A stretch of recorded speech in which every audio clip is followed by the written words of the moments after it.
నిజానికి ఈరోజు మనం ఏం చేయాలంటే భగవంతుడు మనకిచ్చిన ఈ గీత దీన్ని పూజించాలి, అలానే దీన్ని పఠనం చేయాలి, దీన్ని ఒక పారాయణ చేయాలి. ఇప్పుడు భగవంతుడు ఎంత హ్యాపీ ఫీల్ అవుతారు. ఎందుకంటే గీత అనేసరికి భగవంతుడు ఒక శరీరం. గీతాలో ఉన్న 5 అధ్యాయాలు భగవంతుడి తాలూకా విశ్వరూప తలాలు, గీతలో ఉన్న మిగిలిన 5 అధ్యాయాలు ఆయన ఒక భుజాలు, 16వ అధ్యాయం ఆయన ఒక stomach, and 17th and 18th అధ్యాయం ఆయన ఒక పాదపద్మాలు అనమాట. సో ఈ భగవద్గీత అనేసరికి ఇది ఒక పుస్తకమే కాదు, ఇది దేవాది దేవుడు సాక్షాత్ భగవానుడు. భగవంతుడు అనేక రూపంలో ఆవిర్భావిస్తారు. వ్యూహ రూపంలోని, అంతర్యామి రూపంలోని, అర్చ విగ్రహ రూపంలోని, ప్రతి అణులోని, అవతారాలు నామరూపంలోని, అలానే భగవంతుడు భగవద్గీత రూపంలో కూడా ఆవిర్భావించారు. సో మనము దేవాది దేవుడిని తలుచుకోవాలి, ఆయన్ని ప్రార్థించాలంటే గుడికి వెళ్ళాలి, లైన్ కట్టాలి, భగవంతుడు ఒక దర్శనం అవుతుంది. కానీ భగవంతుడు ఆయన ఒక దయాతోని మనకి చాలా ఈజీగా అందుబాటులో ఉన్నారు ఈ భగవద్గీత రూపంలోనే. ఇది ఒక పోర్టబుల్ టెంపుల్ అనమాట.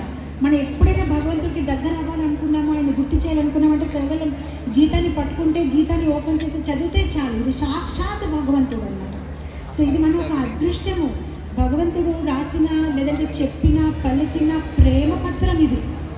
అత్యంత దయతోని ఈ కలియుగంలోని జీవులు ఒక పరిస్థితి చూసి జన్మ మృత్యు జరావేది చక్రంలో వాళ్ళు చిక్కి ఉన్నారు, వాళ్ళు ఎలా సహాయం చేయాలని అర్జునుడికి భగవద్గీత చెప్పారు. ఎందుకు? మన అందరి కోసం. అర్జునుడు ఆల్రెడీ భక్తుడే, కానీ మన అందరూ ఆ గీతాన్ని చదువుతాము, వింటాము, అర్థం చేసుకుంటాము.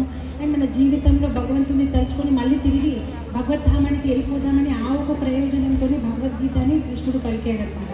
సో ఈరోజు చాలా శుభప్రదమైన రోజు. ఇంకా ఆలస్యం చేయకుండా గీతా పఠనము, గీతా పారాయణ చేయడం మొదలు పెడదాము. ఇది వెరీ వెరీ స్పెషల్. చాలా భావంతో మీరు చేయాలి. ఈ గీతా మహాత్మ్యం పద్మపురాణంలో వ్యాసదేవు ఈ గీతా మహాత్మ్యం గురించి ఎంత చక్కగా చాలా డీటెయిల్స్గా రాశారు. ఆయన ఏమంటారంటే, ఎవరైనా ఈ గీత ఒక శ్లోకాన్ని మొత్తం 700 కాదు, మీరు ఒక్క శ్లోకాన్ని పఠించిన, శ్లోకాన్ని పఠించిన, ఒక్క పదాన్ని పఠించినా కూడా ఎంత పుణ్యం అనమాట. సో నాకు ఒక కథ గుర్తొస్తుంది. ఎప్పుడైతే పార్వతీదేవి శివుడికి అడిగారనమాట, ఎందుకు గీత గురించి అందరూ అంత గొప్పగా మాట్లాడతారు, ఏముంది గీతాలో? సో అప్పుడు శివుడు అంటున్నారనమాట, ఈ గీత దేవాది దేవుడు ఒక ముఖార విందం నుంచి వచ్చింది కనుక ప్రతి పదం చాలా పవర్ఫుల్గా ఉంది. సో అలా చెబుతూ కొన్ని కథలు శివుడు పార్వతితో చెప్పారు, కొన్ని కథలు. సో దాన్ని మనం అన్ని కథలు ఈరోజు చర్చించలేమనుకోండి, అంత సమయం లేదు, కానీ ఒక్క కథ చెప్తాను. అయితే శివుడు అంటున్నారు పార్వతితోనే, ఒక పల్లెటూరులోని ఒక సుశర్మ పేరుతోని ఒక బ్రాహ్మణుడు ఉండేవాడు. తను చాలా పాపం చేశాడు. బ్రాహ్మణ కులంలో పుట్టినప్పటికైనా తను బ్రాహ్మణ చేసిన పఠనం పాఠనం వేద పాఠనం చేయట్లేదు. సో తను ఎప్పుడు ఇంద్రియ భోగంలో బిజీగా ఉన్నాడు. సో తర్వాత జనంలో తనకు ఒక ఎద్దు శరీరం దొరికింది. ఆ ఎద్దు శరీరంలో కూడా తను ఎవరో ఒక శూద్రుడుగా ఉంటున్నాడు అనమాట. సో ఆ ఎద్దు శరీరంలోని తను చాలా కష్టపడుతున్నాడు. సామాన్లు